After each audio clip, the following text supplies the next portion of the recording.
Now, I don't know about you, but I've listened to lots of things about housing, read lots of things about the housing problems in Australia, and at the end of it, I end up confused. I've got no real idea where the problem lies. How could it be that a country that is huge and productive just cannot just has this runaway problem with housing, and what is the solution? And I've been utterly confused about that and until now. And I think that Cameron, in his book, has shone a light on the roots of this problem, and also on solutions that really have been shown to work, and and also why these are never discussed. And the reason being that the debate has been hijacked, to use Cameron's word, by vested interests who don't want the problem solved and who do not want to stop the inexorable rise in property prices from which they benefit. Um, and I think that Cameron's insights that he's bringing to us sit within a broader analysis of what is causing the massive rises in wealth and income equality in Australia and other countries. And I think it's vital for us as Fabians to understand this. Now, Cameron is an economist and runs his own think tank, Fresh Economic Thinking. He has been a tenant, a homeowner, a landlord, and he has worked in property development. So he has seen this problem from just about every angle at first hand, as well as studying it as an economist. Now, just before Cameron gets underway, I just want to let you know we're doing things slightly differently today than we have in the past, which is that we are taking questions tonight using the Q&A function within Zoom. So on your Zoom screens, you should find both the comments button that we've used in the past and a Q&A button. If you can't find it, you might need to press on three dots to show more menu options. So we'd like to ask you to use the Q&A button for questions that you want to ask Cameron. And you can ask questions, you can lodge questions in there while he's speaking or after he has finished. And you can also vote up questions that have been asked by other people. If you just want to make general comments to people, you can use the comments button for that. So that's it. I'd like to welcome Cameron, and over to you, Cameron. Thanks, Jeff. Thanks everyone for coming. Thought I that was a lovely introduction, so I don't feel like I need to do uh, much more. But I really, am interested in everyone's questions and views. But I want to maybe start with a question, and I'm gonna share some slides. And the question is, do we want cheaper homes? Because I'm not sure. How's that look to everyone? Yep, can see that. Thumbs up. Do we want cheaper homes and do we know why homes are built? I feel like these are questions that aren't really in our debate. We have a hijack debate where we assume we all want cheaper homes, but we don't really know if we want maybe $3 trillion wiped from the balance sheets of 67% of households who own the $11 trillion worth of housing in Australia. That might be all a little bit too much. So there's a political economy angle to this. And in the book, in the Great Housing Hijack, I call this problem the symmetry of property markets. Right? Property owners want their assets to go up in value. Non-owners want them to go down in value until such time as they can buy one, and then they become an asset owner and want it to go up in value. So I think there's a lot of thinking to get through before we sort of assume a solution. Let me take you back in time, because I think we get a little bit distracted by the latest thing. Humans are attention seeking, novelty seeking creatures. And since COVID around the world, the nominal price of housing assets has increased. And we are looking for explanations that revolve around our recent, potentially local political decisions. But I think we should zoom out. I think we should look in history. Australia's a land, a vast land of expensive housing, and has been since Charles Darwin, biologist, arrived in Sydney in January 1836 on the HMS Beagle as he circumnavigated the world, and he wrote The Theory of Evolution by Natural Selection. And in the first paragraph of his diary entry in Sydney, on his first day, he didn't write about the koalas and the kangaroos and all the birds and the wildlife. He noted the most important thing about Sydney in 1836 was this: the number of large houses just finished and others building is truly surprising. Nevertheless, everyone complains of the high rents and difficulty in procuring a house. Population of New South Wales in 1836, 19,000 people. Couldn't fill a stadium with it. And yet it's the same issue. In fact, in the 1870s, the top selling political economy books from Engels was about the housing question. Why is housing expensive in the industrial cities of Europe?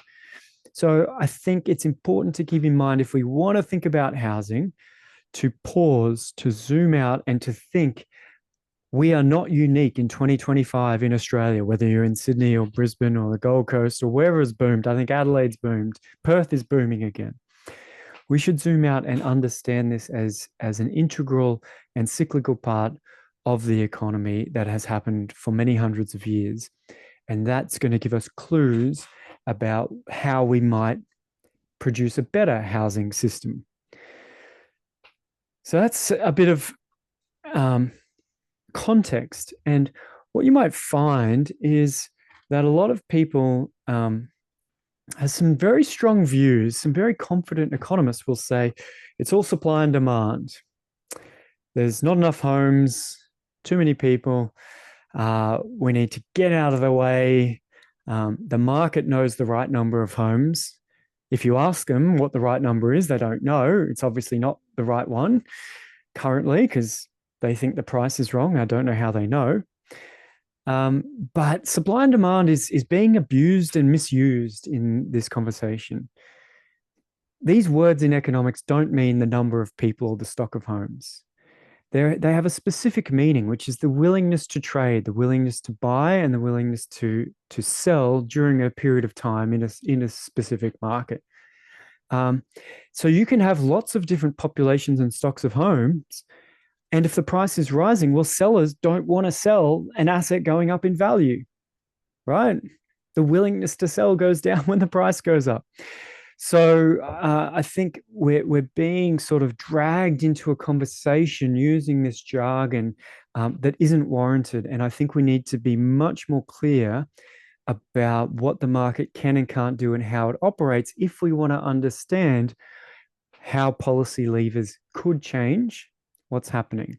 And we should be very cautious that the policy levers that are sort of within the scope of discussion can be that powerful given how prevalent this problem is globally and historically. So we should be very cautious that, just upzone the eastern suburbs of Sydney and something magical will happen. So, yeah. The Economist, don't they sound confident, right? The Productivity Commission a few years ago. Look, I don't want to bore you with the economic jargon, but this is just all made up jargon, That's the honest view from an insider economist who collects degrees in economics and writes about this for a living. They don't know if supply is inelastic or elastic or what causes it. In fact, a very interesting recent paper from the San Francisco Federal Reserve Board researchers showed that measures of this elasticity of supply, which is essentially measures of regulatory stringency in different cities, don't predict anything in the long term about the price of housing. And that was very controversial. It came out a few months ago. So a lot of this is just sort of speculation. So I think what we really need to do is have a much more, I'm going to skip a few slides because I've prepared this for a different audience. We need to have a better economic model, framework, background, and economic sense in our mind if we're going to um, really think properly about what even the problem might be in housing. If we agree that there's a problem, uh, before we even define it, we need to understand something. So here's some five, what I call the five equilibria, the five margins. These are just essentially the five big economic forces in the housing market that we would just ignore too often. And they help explain and understand where the asset price of housing is. So we've got to understand housing's not like a disposable product, right? That deteriorates, or a hamburger that you eat. Housing has a value like an asset because it produces returns in the form of housing occupancy for many years, right? And so it's priced like an asset, priced like a bond, priced like a share. Okay, so that's important to keep in mind. We've got to understand where the price of rents come from. Rents don't just come from supply and demand, right? There's a reason people are willing to rent and move and pay a certain amount, or not willing to. Okay, so we've got to understand that. We've got to understand why cities are expensive, but you can still buy dirt cheap houses in the country for 50,000 or less and buy big blocks of land. That's the spatial or geographic dimension to housing. We've got to understand why. Why are things priced differently in different suburbs? I mean, it makes sense to us intuitively, but until we lay it out, we're going to be assuming far too much about what the problem might be and what to do about it. There is an economic force about determines the density of housing in particular markets and locations and quality. And there is an economic force that determines what I call the absorption rate, which is how quickly homes are built. We have in mind, if we just upzone here, every property owner there will just panic build. They'll be in a rush to build as quickly as possible. No one's ever in a rush to do that. So let's go through these because I think they're going to help us define the problem, and then we'll talk about what's been done historically, and then I want to hear everyone's questions. So housing is just one of many assets in the economy, right? And it can't just be priced differently to all the other assets, or you can sell your shares and buy houses. So, for example, if the yield on housing, so the rate amount of rent you get in a year relative to the price goes up because the price fell, right? So if you had $1 million house earning you $50,000 of rent and the price fell to 500,000, instead of getting 5% per year when you pay your $1 million, you're now getting 10% per year when you pay 500,000. 10%. If I can borrow money at 6%, I can make 4% for nothing without even having any money of my own at risk. So prices can't just go wherever because of supply and demand. They are economically tied to the yields, risk adjusted, of course, of other assets in the economy, right?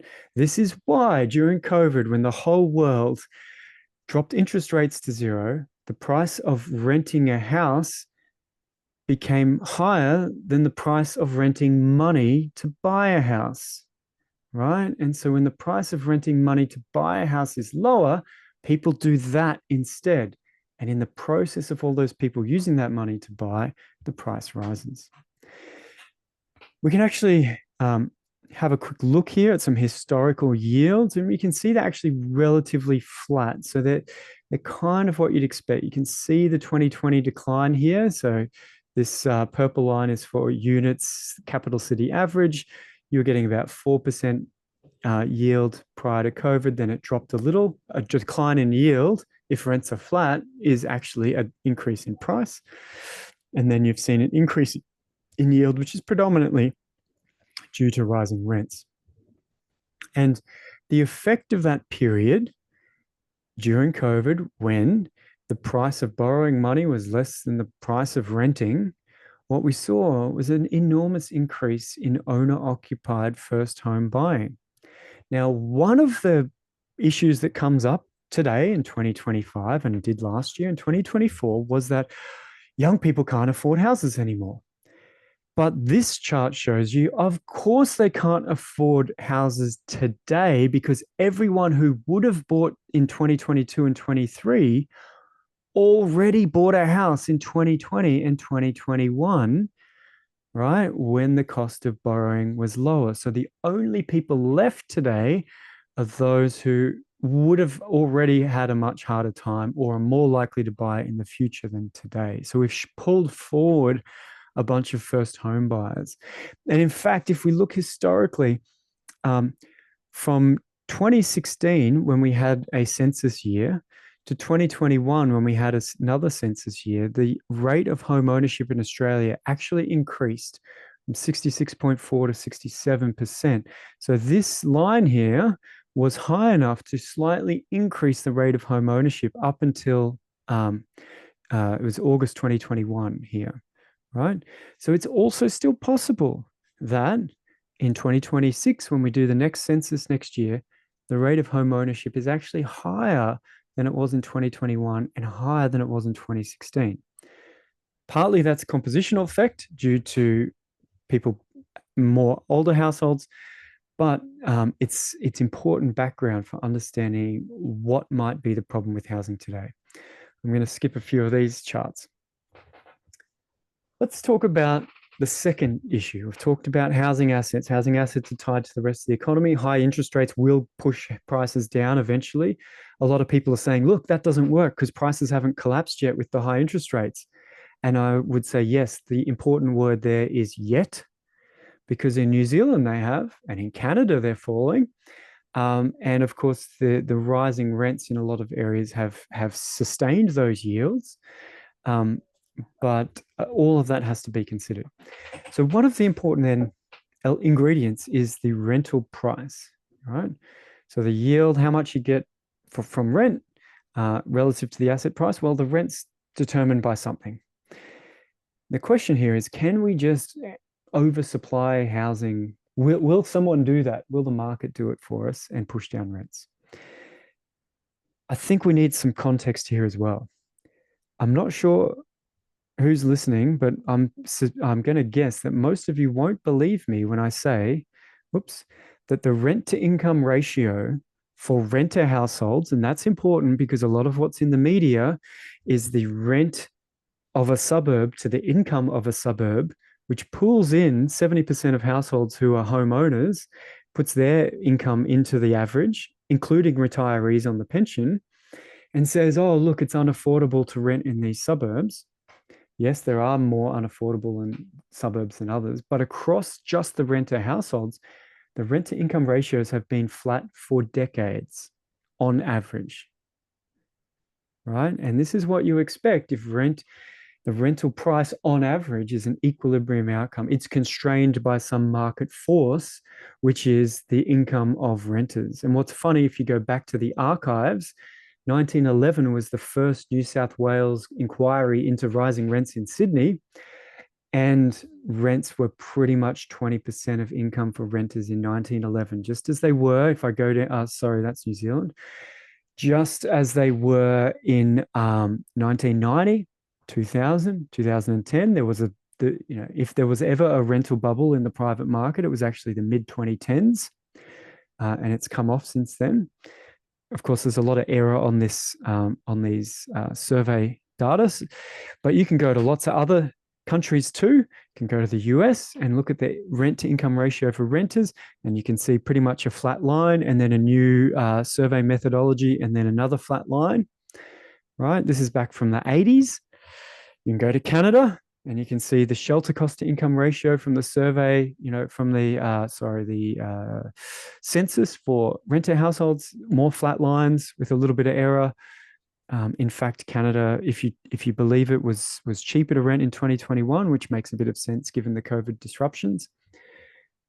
So this is sort of the normal way the rental market works. And how is the rental market?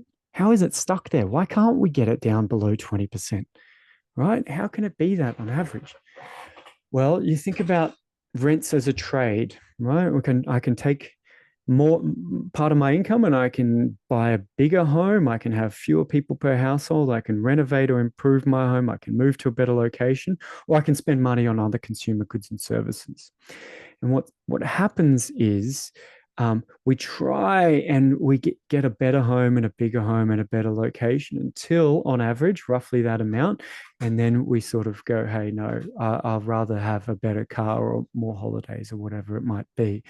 Now, that's not to say that everyone's at 20%. The distribution is actually very broad on this, but it's quite interesting that the median and the mean have been flat lines for decades in New Zealand, Australia, Canada, the UK, and the US. So the rents basically reflect incomes. Now, there's been a little bit of a discussion in the last couple of years. Rents have gone up 20%, but wages have only gone up 10%. That's a problem. Again, wages aren't incomes.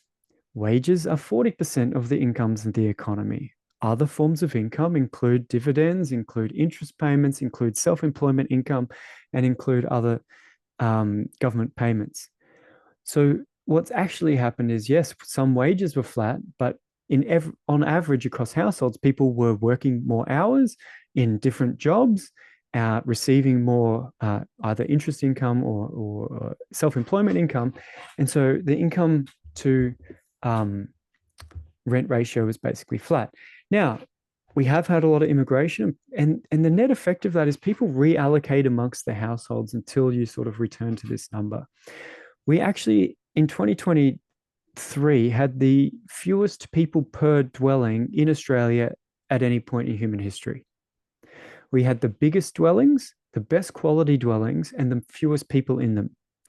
Now, if I went back in time to the 1970s housing crises, right? Because every decade there's one.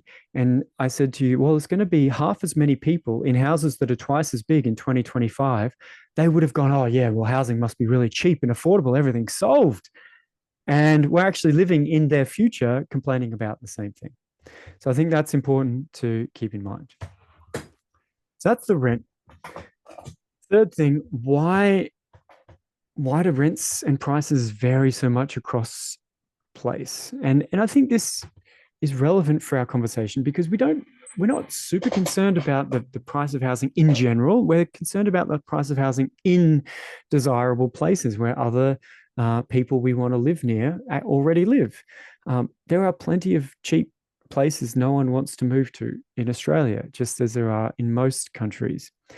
And spatial equilibrium is the term we use in economics to describe that gradient of rents. So, this is sort of a stylized two-location example where house A is at a high value location, house B is at a low one, and you have two households who have differential valuations of each location. And the fact that they can move and swap households generates across the whole market this spatial equilibrium, or what is essentially the gradient of rents across places. And so, in general, if you make a suburb more attractive, higher amenity, better schools, you make it more expensive because relative to other places to locate, this is now worth more to most buyers. And so they will be willing to pay more and they'll switch into it. So I think that's important to keep in mind. Okay, a couple more, and then we'll talk about what we might consider as policy once we've taken into account all these economic forces that we just can't ignore or assume away without our favorite jargon. There is another economic force that I call the density equilibrium. I mean, it's a well-established thing, and there's lots of different names we can call it, but a lot of debate when it comes to planning, town planning and density regulations is concerned with this. It says, oh, if we remove this zoning restriction, we'll get higher density. Yeah, you might, and you might not, because at each location, the market has a price, right? And only at higher priced locations does higher density make sense. You don't get high-rise towers out in country towns, not because you can't do it because of zoning, it's because no one's willing to pay to more than the construction cost of building that to live in an apartment relative to the houses that are around there. And so what you find is essentially, if you have a chart of the price across locations, so the x-axis location and the price, the density equilibrium goes up with the price in that market. Now, the zoning rule might be far above that, right? There are places like Beenleigh, if anyone's from Queensland, that had this town planned for 20 years trying to encourage density. And they've got 90-meter height limits and 60-meter height limits. And no one's building anything but townhouses there, right? Because the market price is low, and low market prices mean low density development. Okay, so the equilibrium is determined by whether the additional cost of building the extra story is worth it based on the market price. And because the cost per saleable area rises with density, because you need deeper basements, more circulation space, etc., you only get very tall buildings in high value locations. And that's true in high value time periods because property booms and busts. You can see some old timer economists talking about the 1920s boom and showing that, yeah, the Empire State Building was only justified because of boom prices, but afterwards it wasn't. Actually, it was too tall. It was the wrong density in the 1930s because the economy had fallen and no one would build such a tall building anymore because the price wasn't worth it. I'm going to skip through that. And I'm going to skip through that. And the last important one, and this is now sort of completing the story of how to understand the economic forces at play in housing, is the absorption rate equilibrium.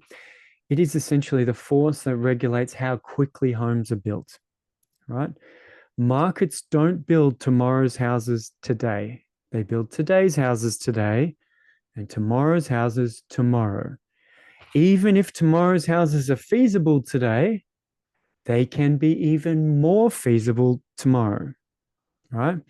And so in our debate about housing, we often assume that there is no economic force regulating the pace of development. There are only regulatory forces, only the planning scheme. If planners could stamp those documents faster, people will build faster. No, they won't build faster, and they never have, right? They will build at a rate such that the trade-off between building more today or building more tomorrow is equalized.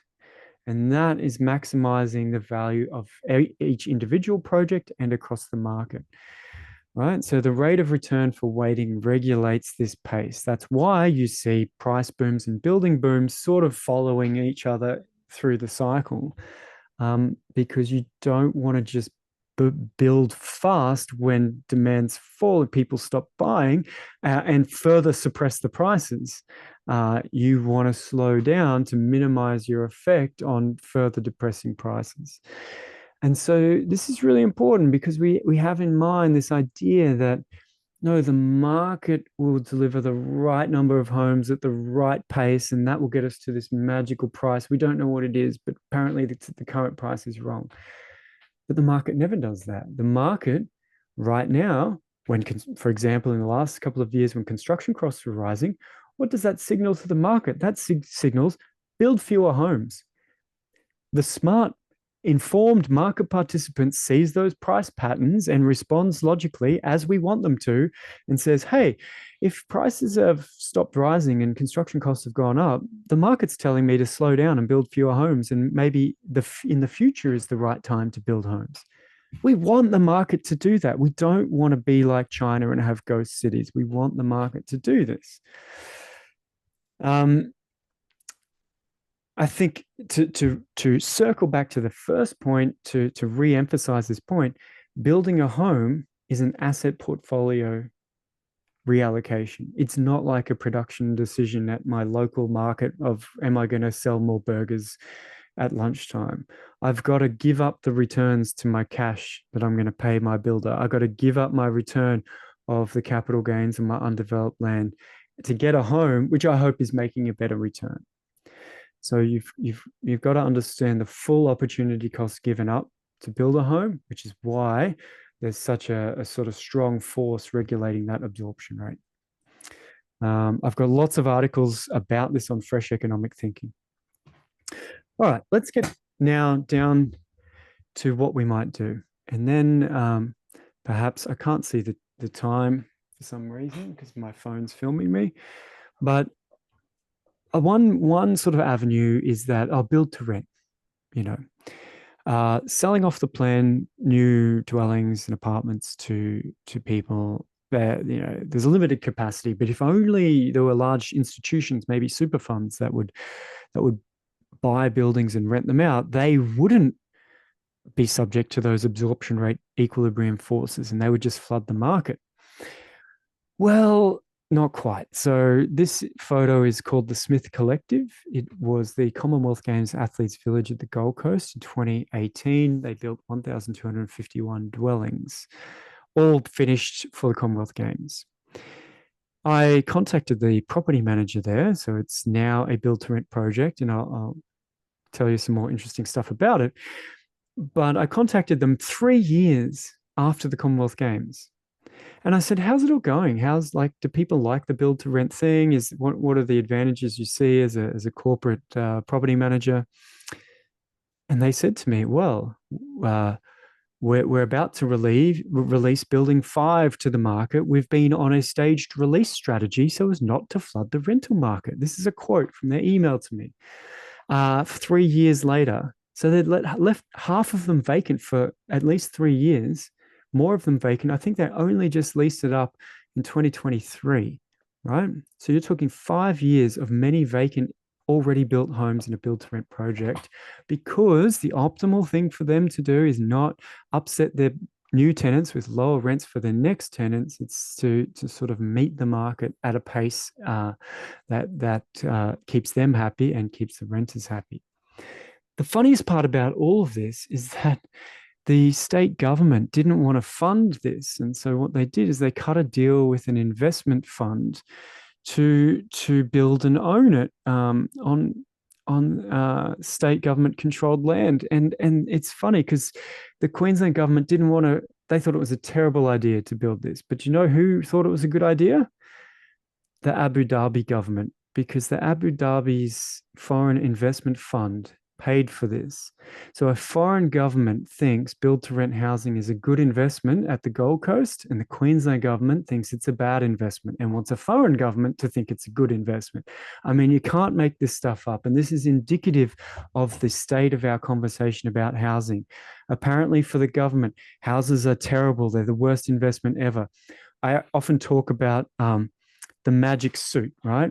The guys in Treasury, they have a magic suit. They put it on Monday, they go to work in Treasury, and they say, oh, governments shouldn't get involved in housing. Bad investment. It's just a costly thing. You know, it's going to cost billions. Terrible idea. Wouldn't want to own houses. Then they go home and they take their suit off and they get on the phone to their mortgage broker and they say, hey, can I have another million? Because do you know what the best investment I can think of is? A bloody house in Sydney or an apartment in Sydney. And I'm like, what's with it? That you take your jacket off and somehow the same thing that you think is the best asset you can ever own is great. You put your suit back on and go, no, governments can't do that. It's a waste of money. It's terrible.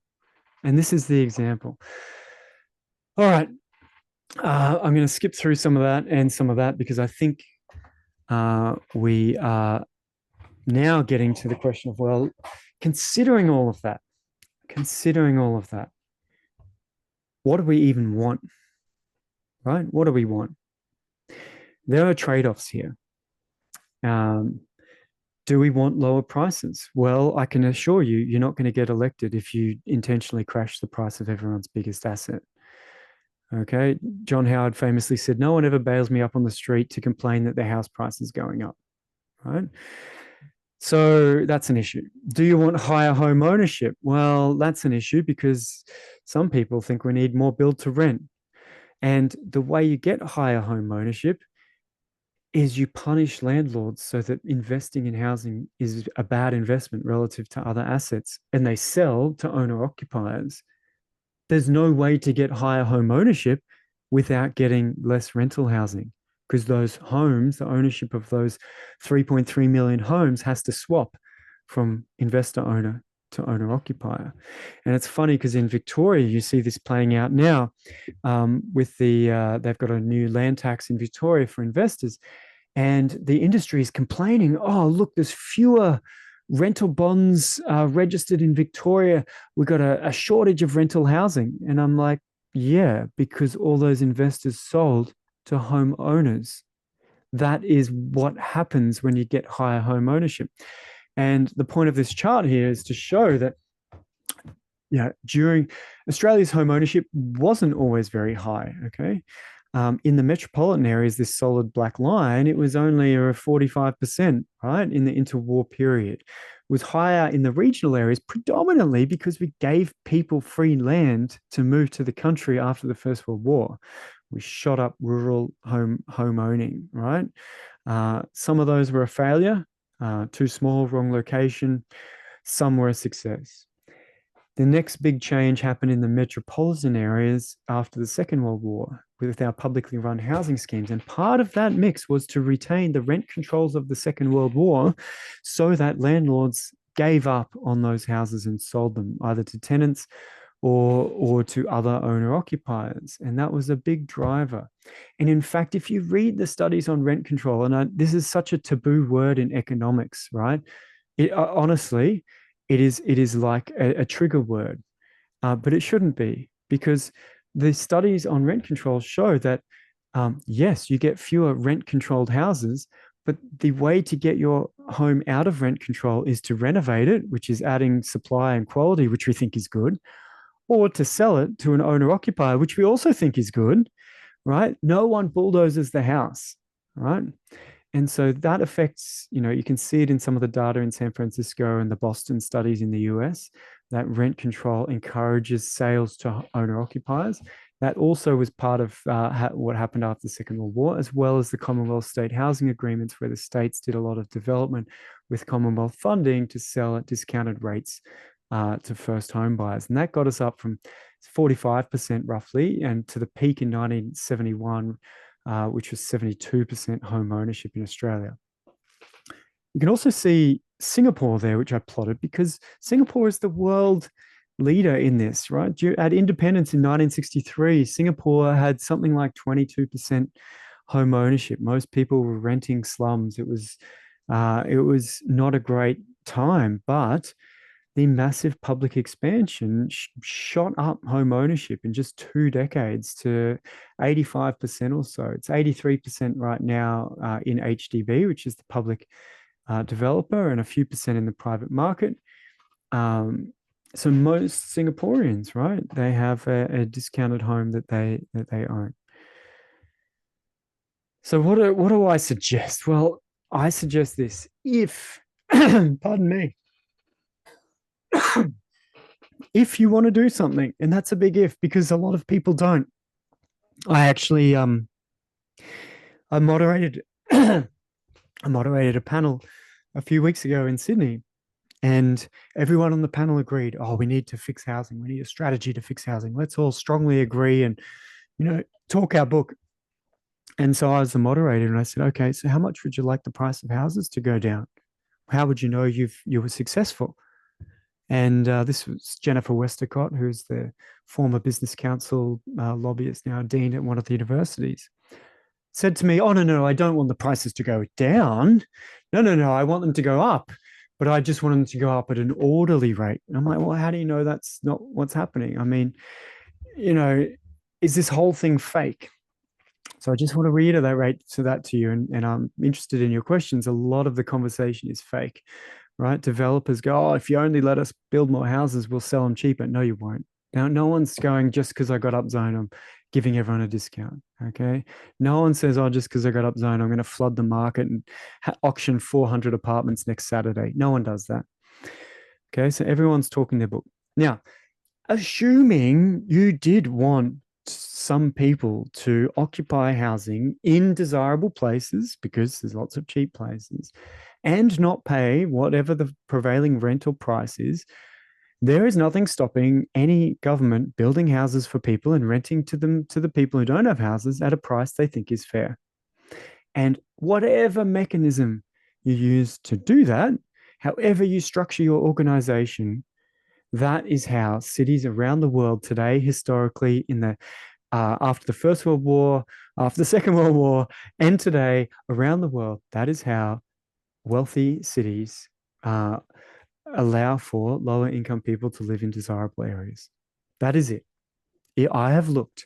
I got a call from the Office of Innovation in the UK federal government a few years ago, and they're like, "Oh, someone put us on to you. We're looking for examples around the world of where we'd upzoned and deregulated planning, and cities became cheap for working class people." And I said, "Oh, you're going to have to keep looking because I don't have any examples either. There just literally are none."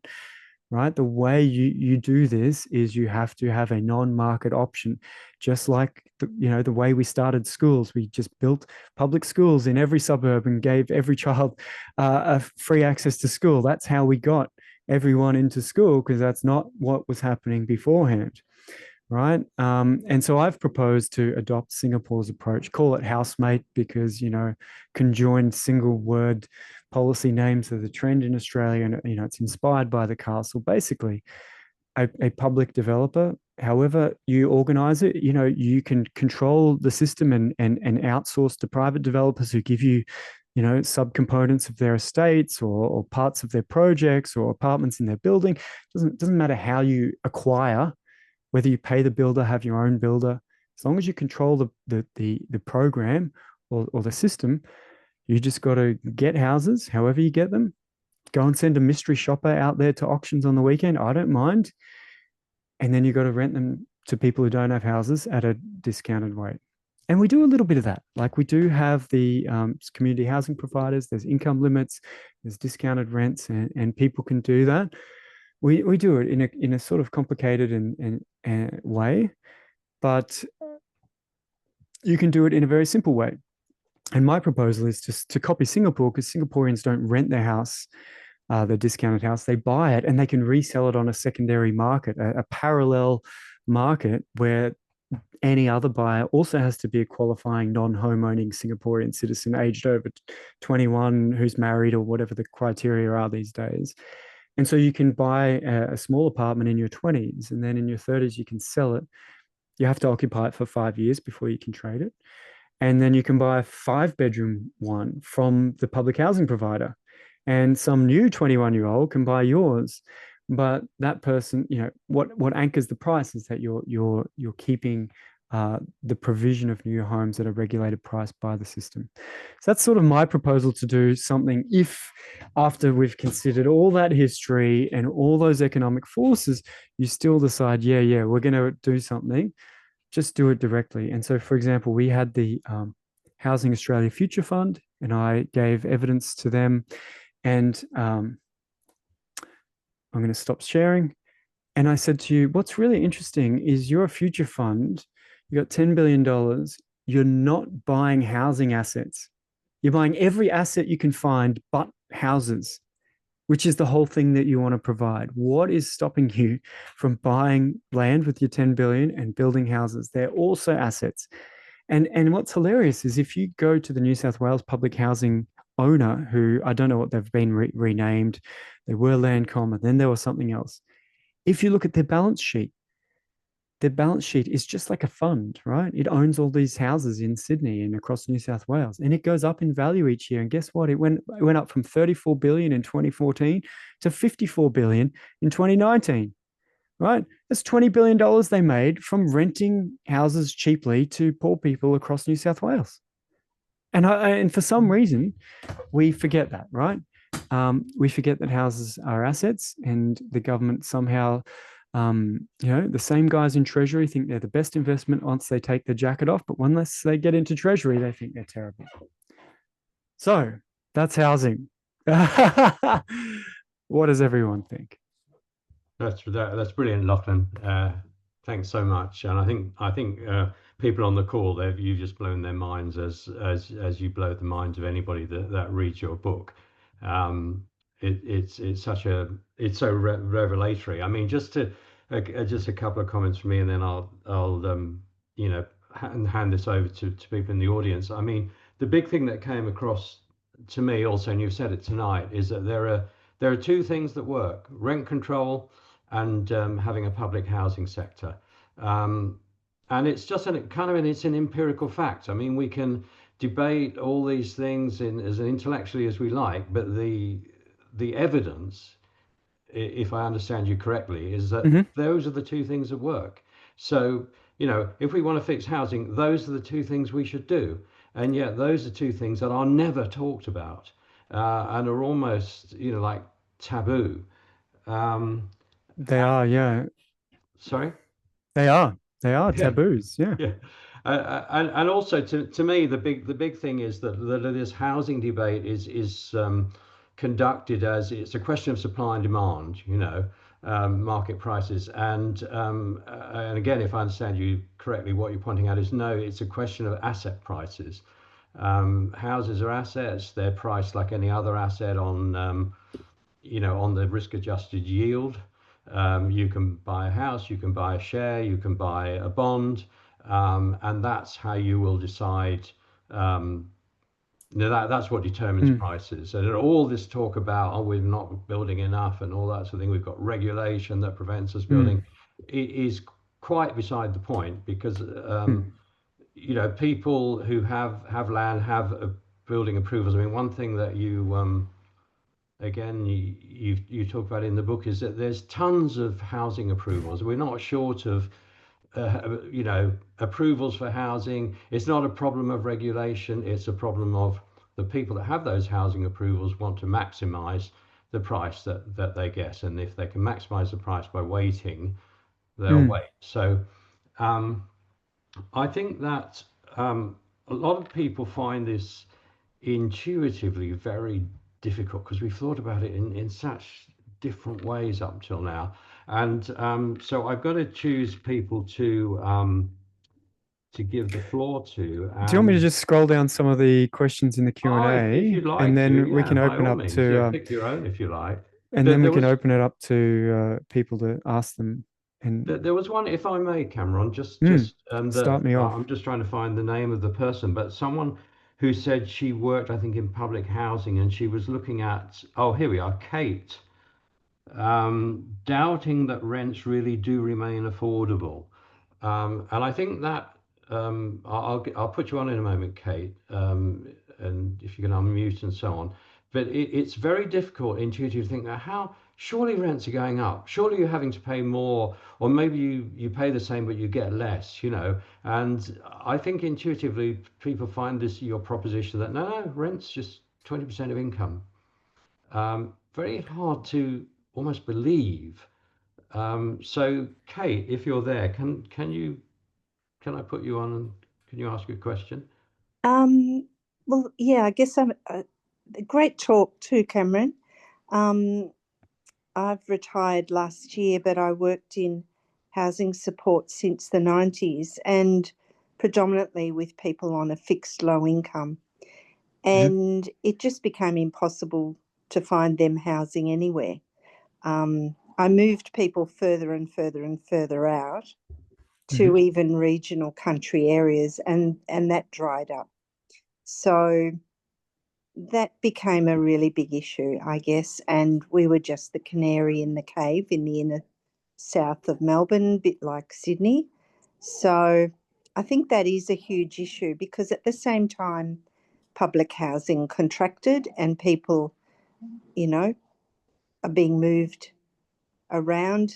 A lot of displacement because Melbourne's facing the destruction of the 44 towers. So Mm, I guess, there is also yeah. the reduction of rental income when public housing became so segmented and the rental income went down. So that's why I think state governments are now pursuing transferring their stock to community housing so they can tap into the shift the risk and move the income to be augmented by the Commonwealth rent assistance, but it's still a drop in the ocean.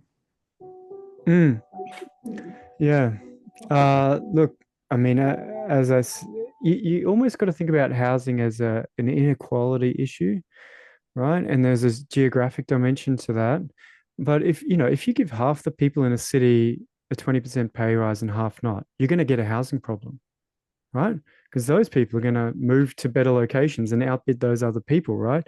So anytime there's a large economic cycle, lots of changing in nominal incomes. I mean, this is what Henry George wrote in the 19th century, the enigma of progress and poverty. Why is it we're having this economic boom, but we're creating all these poor homeless people in the cities?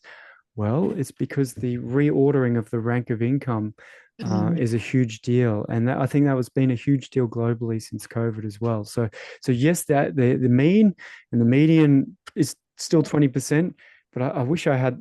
Maybe I can find the chart, but the distribution is very broad, and if you can, if people are reshuffling, that's a big deal. And on that, to reiterate Jeff's point on rent control. There's a couple of things about that reshuffling of people's ordering in their income rank competing for housing. There's sort of two things I wanted to say. Firstly, people get really upset about rent control, and the reason is they go, "Oh, it allows people to live in the wrong homes." Like the economist argument is that poor people shouldn't be living in those homes. The market should put a richer person in that one and a poor person should go somewhere else. And that's why they think it's wrong. That's the inefficiency in plain English. What I find funny is in Queensland, for example, we have rent control for landlords when it comes to property tax. The land tax, right? If your land value doubles 1 year, you don't pay double land tax because that would be a shock to your cash flow that you couldn't possibly deal with, right? What we need to do is average your land value over 3 years to spread that shock out. So instead of doubling in 1 year, it's up 16% 1 year, 16% the next, 16% the year after. So my view is, hey, isn't that great? It's so good that landlords want it. Wouldn't it be great if their tenants could have a 30% jump in rent smoothed out over 3 years or 4, right? So those types of things can smooth off those reordering effects in the private market by just smoothing out those changes, because stability in housing markets has a value itself. And a lot of economists won't admit that. They will say, people have got to move every year to the new optimal house because markets, whatever the market says, in their perfect world, 1st of January every year, everyone would move out of their house, go to a huge auction, would re-auction all the homes to rent them for the next year, and then would reshuffle somewhere else. But, we know that stability has a value. Sorry, just wanted to sneak that in. Great comment, Kate. Right. So Cameron, did you have something you wanted to pick out of the Q&A, or else I can pick one? I'm just going to quickly pick up Lachlan's one, and then I'm going to go up to Anthony's about Singapore government owning land. So Lachlan says, I wrote, maybe you can chime in, Lachlan, and expand so everyone can hear. Yeah, so can we put Lachlan on? Can you unmute Lachlan and ask a question? LM, Lachlan McCall. Thanks. Yeah. Thanks. Sorry, my mic isn't working all that great. So sorry, Cameron, you might have to just read questions. Okay, you're right. It's not. Okay. He says, you wrote a piece on stamp duty versus land tax that home buyers cover the cost of stamp duty by just adding it to the mortgage. And therefore you argued stamp duty doesn't really discourage property sales. Is there any data showing home buyers take out bigger mortgages to cover stamp duty? And doesn't this mean stamp duty makes mortgages bigger than they otherwise would be? Doesn't that mean households are paying interest to the bank just to pay stamp duty and households are more indebted?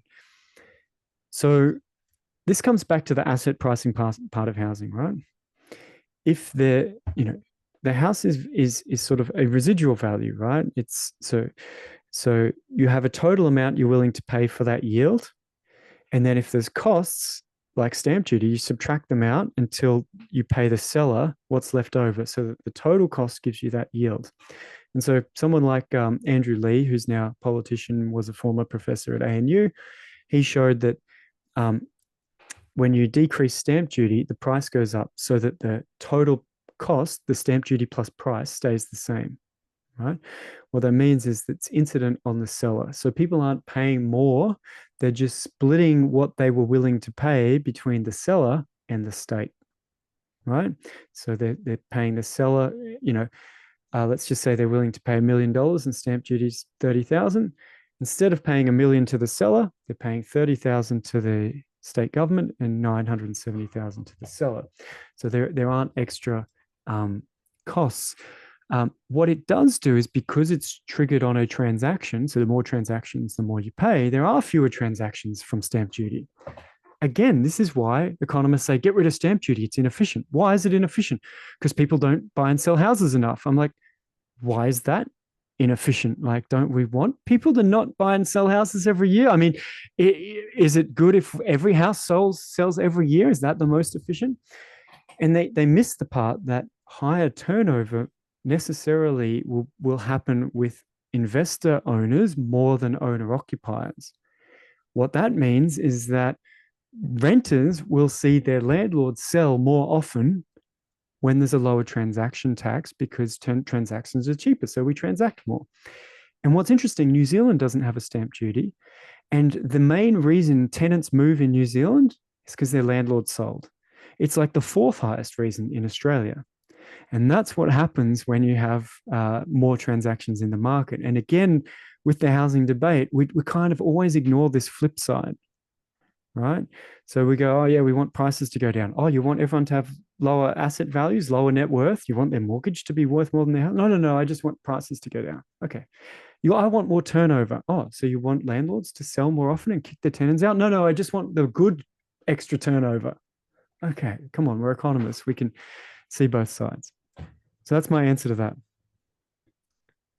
So I'll just go through a few more. Luciano. The cost of housing has varied from 3 to 12 times the average wage due to two factors: financial incentives.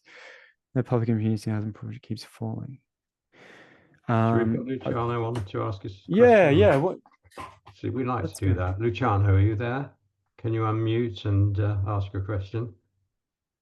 Yes. Hi, everybody. Yeah, isn't the market fantastic? The problem is that the government has not exercised the option of influencing the market. It all leaves to developers and financiers and speculators to do it. So over time, the average cost of house has increased from 3 times the median salary to 12 or 13 times. So given that people do not earn enough, they cannot buy houses. And in parallel, there's a legislative framework that favors speculative market instead of considering housing as an infrastructure for those who cannot afford the market housing. There is basically no construction of public or community housing that satisfies the demand of people who cannot afford market and have no way of buying. I'm totally with you. And I think the most interesting example of that is this Housing Affordability Future Fund. When Kevin Rudd in 2009 wanted to stimulate the economy and get more housing, he gave $6 billion to the state public housing providers to fast track, pay builders to build public housing, right? It was the biggest surge in public housing construction this century.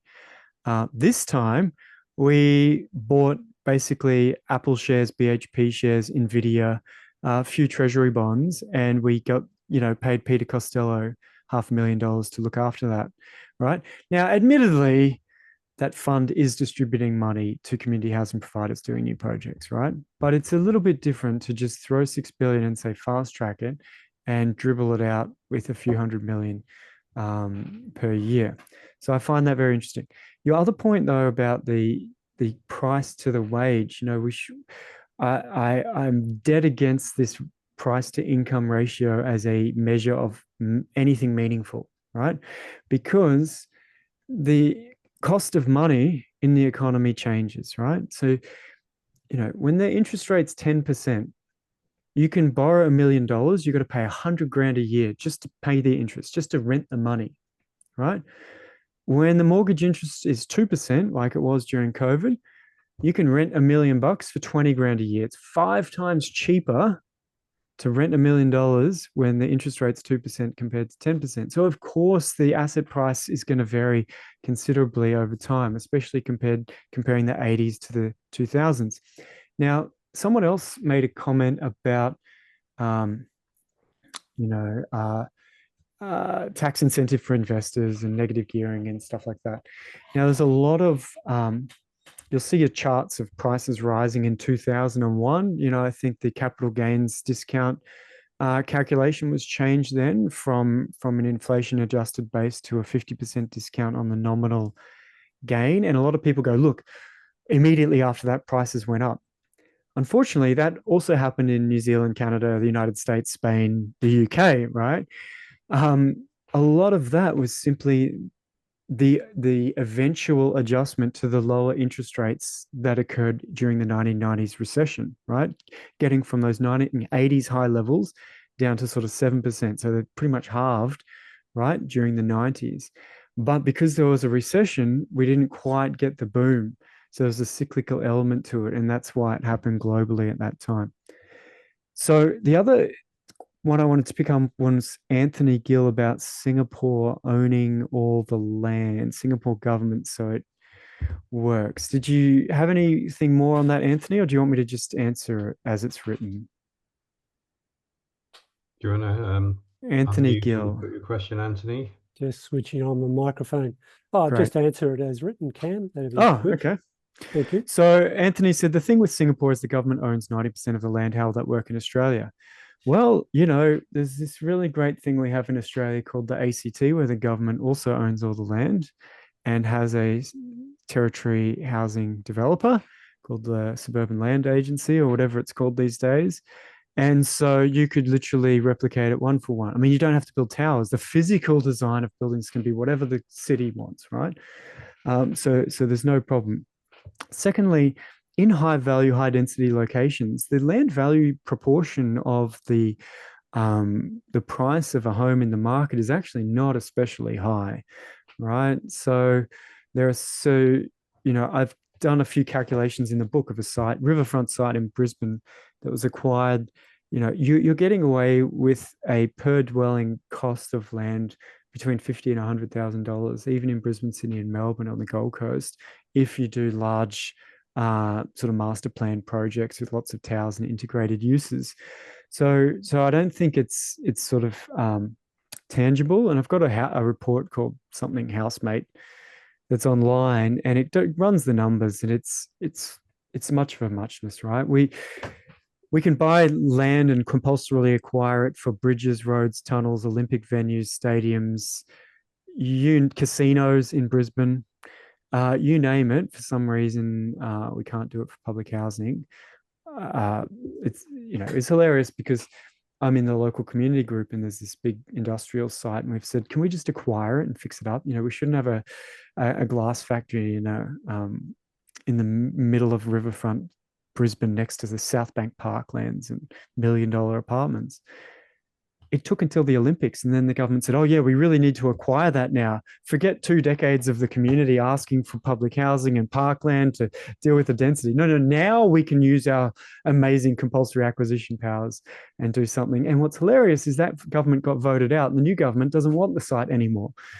They're not going to use it for the Olympics. So anyway, I don't think it's a particularly big deal. It's just a sort of administrative difference. And we can certainly just pilot it in the ACT if we want. For sure. Can I pick? Sorry, yeah. Go ahead, Anthony. I was just going to say, following on from that, you said basically the solution was to regulate rents and to provide non-market housing. Mm-hmm. Mm-hmm. Where does the political will come from to do that? Yeah, that's a really good question, because I think despite all the talk of the last couple of years, I think my assessment is it's just talk. It is just placating some concerned people, because there's just as many people out there who bought their house in 2021 who think it's the best thing ever that prices went up 40%, or who bought before 2021. So I think they're sort of talking out both sides of their mouth. You know, I often talk about how a politician will go to the breakfast at the property developers breakfast, and they'll say, yeah, we're here for you guys. We're going to make sure we open the floodgates, whatever, heaps of immigration. You know, we're going to have lots of rich people here to buy your units.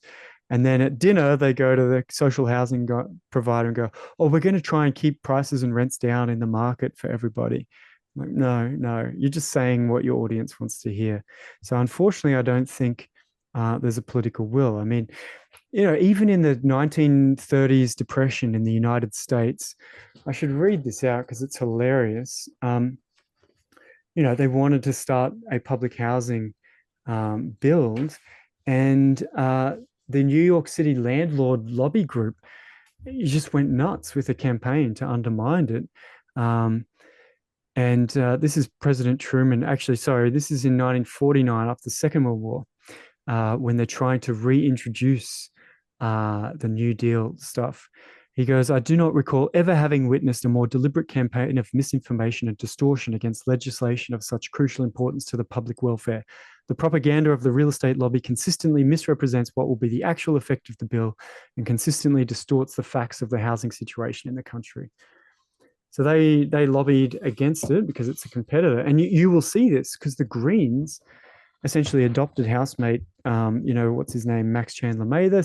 He announced it at the press club. And all the developers like, oh, who's going to build that? There's not enough workers. And he's like, who's going to build the ones you're promising? You're the ones promising you're going to build 1.2 million houses if we just get out of the way. Why can't we pay the same builders you're going to use, right? So there's a lot of just fake talk out there. You know, the debate's hijacked, as I say. But you're right. I don't think there's a political will. It you know, if we look globally, it pretty much takes a war. So after the First World War, you know, the Austrians had tight rent control. So this is one of the few examples I could find where rent to income ratios were below 10% on average. But to do that, they had to prevent people from swapping and paying each other. Because, you know, you might have an extra child and you might tell the old couple upstairs, hey, I'll pay you to swap, right? And so that to prevent those people trading and have a central clearinghouse where they would reallocate people without putting the rents up. Otherwise, people would give side payments and push the rent, you know, the rent to income ratio back up. And that's how they kept them down low. And that was, again, sort of a wartime measure. Anyway, good questions. Well, I've got another one too, but I don't want an answer because the answer is going to last too long. But the solution, you know, what's the solution to get around that? But I don't want an answer. No, I think, yeah, well, I think, I don't think there is one. You just got to get the timing right and be ready when the timing is right for whatever other political reason to really push something and get it started. My thoughts are this: if you get a pilot going, for example, in the ACT, if you had one for public teachers and policemen, right? And they're all like, this is the best thing ever. All the other groups would go, hey, we want it too, right? And you'd start that snowball rolling. So I think that if there's a chance, that's how it would happen. I reckon. Can I just pick someone and a slightly different question? So this is Victor, who's asked about the role of regulation. If you could unmute Victor, and then you can ask your question. But if I can also ask just around that, because a lot of the debate is about, or the problems regulation, and particularly, you know, the problems red tape and that sort of thing. And I just wonder if you can comment on that and the question of what role government regulation can play in this problem. But Victor, are you there? Yeah, I'm there. I'm just scrolling through my questions to find the exact one you've pinpointed there. Yeah. 746. So, I mean, the regulation obviously plays some part, but the government is there having to remove red tape, add other red tape. What can they do given the constraints that we already have? You mean planning regulation about density and use and design and things like that? Just all of it. Just having to move a tree because it's too close to a fence and that's a fire hazard. and then wanting to build a property yourself, and that taking upwards of a year, 2 years to get that underway. You've got yeah, like the timeline for building, that's blown out globally since COVID. So I think that's we did also try and stimulate the whole country with the home builder stuff. So that's been washing through for years. So that's a lot to do with the timeline. I find it quite funny because, in Canada, they're having the same arguments, and we're all talking about how planning's stifling housing. And now, no one wants to buy houses, and they're like, oh, we've got so many approved things, we just can't build them now. Right? Now they're saying, no, it's a different problem. Now I want a tax break instead. So, look, I guess I agree that there's lots of outdated planning rules, but the planning system's constantly being updated and modified. It's adjusting to people's preferences. We need some coordinating mechanism, right? So pre-town planning, especially in the US, you could just sue people if they built something that created a negative cost on you, right? And you could make them demolish their factory. There were nuisance laws and things like that. So zoning really does coordinate things. And I think there's a value. Maybe there's outdated rules about setbacks and fire, but if you have a look around, we've had heaps of problems with, flammable cladding and stuff. And I'm sure some high-rise owners were glad there was a setback from the building next to them that was on fire. So I'm just not sure it's a big deal. And I think, my typical view on regulations is the people at the coalface who deal with it have a pretty good insight of what it costs and the perverse incentive it creates. And the people like me don't. And we should sort of leave it to them. I don't know if you guys follow the TikTok inspector on YouTube. There's a lot of cowboys out in the housing market. And the only other comment I'd have on regulation is we had a housing market before there was regulation of building quality and zoning. And if you read the 1932 slum abolition report from the Victorian government, you'll find that the average household had 7 people and couldn't store food inside of it because it was full of rats, and they'd hang stuff from strings. And, there was just absolutely terrible, right? The job of the governments at that time was to basically bulldoze all the crap that was built and try and build clean, dry buildings. So there's reasons these things emerged, and yes, of course, some are outdated now. We've got better new technology, but this problem is global, right? Planning regulations can shape where different things go, but they're not regulating how many there are, or sort of setting the asset price. Right, thanks, Sharon. Do you mind if I just pick someone for another one, Cameron? Yeah. Let's a couple more and. Yeah, just a couple more, and then we'll wrap up. So Kwa Lei has put a question in. Kwa, would you like to unmute yourself and ask your question? Yeah, sure. So my question was, what is your view of government actors in public development to pre-meet expected demand in a way that private development won't, because of their institutional advantage of having non-financial public good considerations and the ability to coordinate land use, transport, and staging. I work in property development, and usually I find that I just don't understand why the public sector isn't more in development rather and relies mostly on the private sector. I wish I had an answer. I think it's just a philosophy. Everyone just has sort of agreed that, we can't do anything. Our job's not to do anything.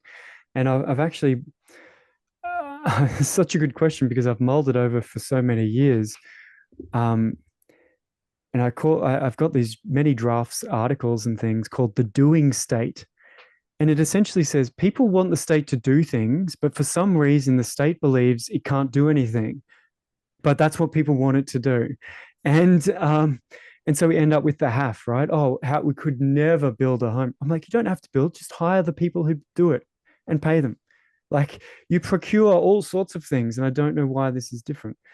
Yeah, I have no idea. I'll give you a few potential reasons why there's hesitation. Firstly, do you want to be in government and build a bridge to nowhere right before there's a crash and no one actually builds the houses on the other side, and your name is on, this completely failed project? So I think there's a hesitation from that, and I think that's understandable in some ways. But yeah, in general, I just think it's a philosophy that we don't do anything. Oh, we need to do a PPP for that. Okay, why? Oh, you tell us where we should build a new road. Oh, why? Like, yeah, take those inputs on board, but have a few experts, balance things up and see if they can improve on it. I don't have an answer, but you're totally right. And what's funny, right? We have public housing developers. We have the Defence Housing Australia. They build lots of houses. But those are special people who deserve a public house, not like everybody else. And so we can do that. The Prime Minister, he gets 2 public housing dwellings, one in Sydney and one in Canberra. And we spent $17 million renovating his Canberra one. That's okay. He's a special person who deserves public housing. I don't know. Maybe there's a bit of like a morality thing. Maybe it's a bit of excuse making. Maybe it's just risk aversion, political risk aversion. I wish I had an answer. I definitely share that question. Can I ask or make maybe the last comment? I found it very interesting in your book that you talked about we accept that there should be a public sector in so many parts of our lives, things that are essential for people's health and well-being. There should be a public sector in health. There should be a public sector in education. There should be a public sector in, we should provide public open space and so on. But somehow we can't accept, if we had the same philosophy, then why not do that in housing? Yeah. Well, we do it with roads, and I use that example. People go, "Oh, let the market rip; it'll get cheap." I'm like, "You mean like having private toll roads on every road is how we get cheap travel? That's going to be really expensive. Like that's a congestion charge. That's how we stop people from moving around." Like, anyway, yeah, your point is very sound, Jeff, and I think the dilemma is this, and this is probably a good place to wrap up because it brings together some points. There's a fairness element to all this, right? With roads, it's very fair. Everyone drives on it. Public schools were very controversial when they started. Medicare was very controversial. Like the doctors lobbied against it. They're saying, you're not going to regulate how much we can charge our patients. You're not going to make us do this. We need a free market in healthcare. That's never going to work. Like it took a lot of political cycles to push those things through. But consider this one, right? And this is, where this home ownership society, it's our biggest asset. So this same political tension arises. I've just bought in a suburb. I've paid $1 million for my house at this end of the street. And the new public housing provider, Housemate, develops a complex at the other end of the street, 10 townhouses. And some schmo gets to live in there for 400 grand when the market price is 750. And I've just paid $1 million for my house. How is that fair, right? How is that fair? So I feel like, this is the same tension in public health, right? Like we have to tax high income earners to make them take out private health insurance. There's a tension there. And so what you see is like Singapore, if the public housing is cheaper and better, then everyone wants it. Everyone shifts over, right? So it's like 85% public housing dwellings, right? So you do have to manage that. And I think the way that happens in Australia is you start small with key people that have lots of public support. You expand out at a reasonable pace. And so people have the option as they're coming into the market to go, oh, do I need to pay $1 million for this? Or should I wait a few years and then I'll get onto the public scheme and get a discounted place? So I think the implementation matters for how politically sticky it will be, But to your point on, we have, we expect this in healthcare and education and roads and parks and you name it. I think there's a bigger fairness question in housing because it's sort of a competitor to the private market, which, is most households' biggest financial asset. Thank you very much, Cameron. That was fascinating, and as you've said, it's a difficult one to argue. People have made some of the things, just taboo. You can't talk about them. This question of political will, the question of, a lot of people benefit from the, how high house prices. There's probably, at any one time, a minority that's kind of losing out. So there are all these things that we've got to deal with. But what I just take away from your book and so on is, but we do know what the answer is. We know what doesn't work, and we know what does work. And so I really hope that we can move the debate in that direction. So thank you very, very much. So just to Brilliant. So just now a few things just to finish up with.